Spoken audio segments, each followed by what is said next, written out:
Hey, I'm Jay. I'm Mike, and today we are reviewing Resident Evil 5 for the Xbox 360. Before the initial release of Resident Evil 5, it's also known as Biohazard in Japan, there was a huge complaint that it was a racist game. Now, can you explain this? Well, you do kill, it takes place in Africa, and you do kill a lot of black people in the game, because that's where they live. They're from Africa. Now, I think that's just fucking ridiculous for anyone to assume that Capcom is fucking racist. Coming from two white guys, you should listen to us. Yeah, exactly. Now that you've played the game through, would you say this is a racist game? It's not definitely a racist game. Now, me and you are huge Resident Evil fans. Huge!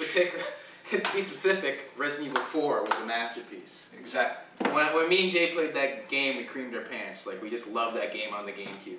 But Resident Evil 5, great game, great graphics. Didn't I make you buy a GameCube just for that? It made me buy a GameCube. Yeah, and that's hard to do. Who bought a GameCube? And I don't spend money on anything. Look at me. This shirt is like $5. But Resident Evil 5, it's exactly the same as Resident Evil 4. And that's a good thing, and also not such a good thing, because you still can't run and shoot, which is, I think, is kind of ridiculous. You think they would introduce that innovation to our RE5. The graphics are just breathtaking. The sound's amazing. Everything technically is the best for the Xbox 360. They really squeezed the juice out of this one.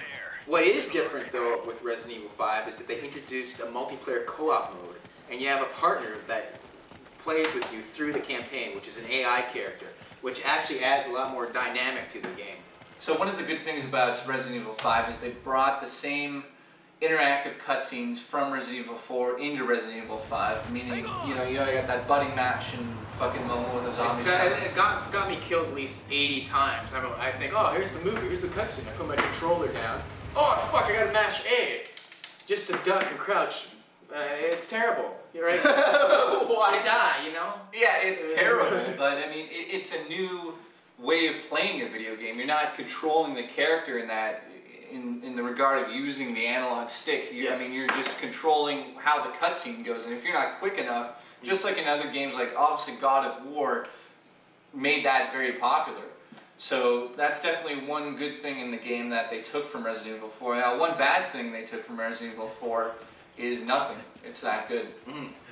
The graphics are obviously the best fucking graphics I've ever seen in a Resident Evil game.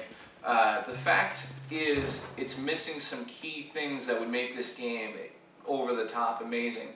One being the fact that you can't even fucking run and shoot is ridiculous. Maybe some harder or challenging puzzles. You know, well, you know, you say you're in a fucking battle with a monster, you can't run and shoot. That's ridiculous. I don't know why that isn't there. That would be the next logical step in the franchise. They didn't make it on this. Maybe in version 2, that's in there. It isn't. Hopefully in version 2, the AI player doesn't get in your fucking way all the time as well, because that is over the top annoying. Yeah, but some pluses are there is co-op online, and you and a friend can go up against a bunch of AI, and that is very intense and fun. But probably would be funner if you could run and shoot. Exactly. So our overall score, mine is 85. And mine's 85% as well. So we're going to go play some Resident Evil 4. See you later. Bringing out the cube.